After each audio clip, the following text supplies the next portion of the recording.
An intake process is typical for many nonprofits out there. It's definitely different from one to another, and the requirements are definitely different. So this is a more of a general intake process, and then you can take this and customize this further. It's gonna have a lot of requirements. I'm writing a simple user story and not a lot of acceptance criteria, but we should probably expand further on this and be more detailed with acceptance criteria in particular. We'll look at that in a second. The user story is as follows. As a head of a household, I want to submit an intake form on behalf of a family member, one family member, so that we can enroll in an education program and receive tuition fee coverage. And the acceptance criteria is that, and I will show you an outline after this, the acceptance criteria. A staff member, that's an internal user, should be able to submit an intake on behalf of a participant. That should be a screen flow where we collect the following information, the household name, and have the option to add multiple households at once for future intake forms. Participant information, first name and last name, also with the option to add multiple participants at once. And then the remainder of the intake form should be only for one participant. So we select a program, we select a benefit, and then we have a screen for the needs assessment where we collect the information about the needs, the number of academic years that they are requesting that budget for, and then the cost per academic year. Okay, now here's an outline of what we will be building. It's gonna be one screen flow, fairly larger screen flow. We have multiple screens in this. Things like this don't necessarily have to be only one big screen flow. You could have multiple screen flows with buttons that in a path-like format where you click the first button to do something. That's just like one screen flow. You click the second button to do something else. That's the second screen flow. And the third one, which is good for the concept of separation of concerns. If you have one big flow, then you are subject to a single point of failure where when one thing goes down, the entire process fails, unless you take some measures to prevent this and whatnot. So there is usually, like we need to think about the consequences and the benefits and the pros and cons of every of the architecture and design decision we make.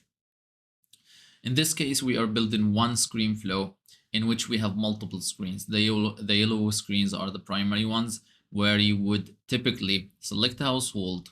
From that household, select one participant. And then from that, after you select the participant, you select the program and the benefit, and then you collect some information and then a thank you. Let's talk a little bit in more detail there. On the first screen where we select a household, that's going to be a data table that shows the list of households that I, the staff member, the internal user, own, meaning I previously created those or they were assigned to me by some other person. So that's the list of households that I own in the system. If the household that I'm submitting this intake form doesn't exist here, I have a button at the bottom here that says new households. It could be only new household to submit only one, but in case we need to just like create multiple in the system, this button is going to navigate to another screen where we can add household information. So on the first screen, we're using a data table, we're using a custom button. On that screen here, we're using the repeater component to submit multiple households at once. And in Nonprofit Cloud, we classify households by creating a party relationship group. So we're going to look at how to do that as well. Once we submit and create these households in the database, it takes us back to the select household screen. And then we select that household from the ones that we created. We select the one that we need to submit an intake for, which takes us then to the next screen where we select a participant. if we have previously created participants in that household, this data table is going to collect only the participants that are having relationships with that household. So this is just like not every participant in the system, but only the ones from the household that we previously selected. We'll be using the data table here as well. And this, the process is similar. We have a custom button down here where we click that to add multiple participants at once. And then we go back here and we select which participant we need to submit an intake for. On the following screen, we have the program and benefit, where we are going to look at reactivity and a custom component called data fetcher, which is very nice.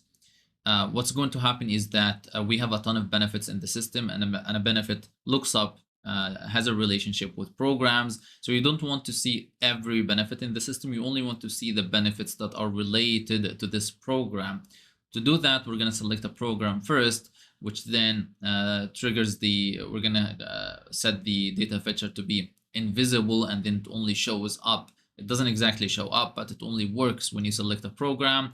It goes and fetches or queries or gets the benefits that are part of this program, and then these benefits show up where you can go ahead and select. If you change the program to another program, then the benefits change. The benefits is also a data table. The programs are in a data table, and we'll see reactivity on that screen.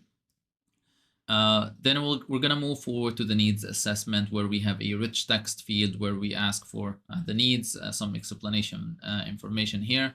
And then we're asking for the number of academic years and the cost per academic year. And then the total cost here is not an input field, but a display, where you take the number of academic year times the cost per academic year to see what the total cost is, so they can see that information. We'll map the total cost. We are not mapping it, but we have a formula field that's automatically calculating this, but we are displaying this information for the household, the head of the household, to see that information while they just like enter this data. And we can also see reactivity in here, where whenever you change a number in here or here, this total cost changes. And then we have a thank you screen.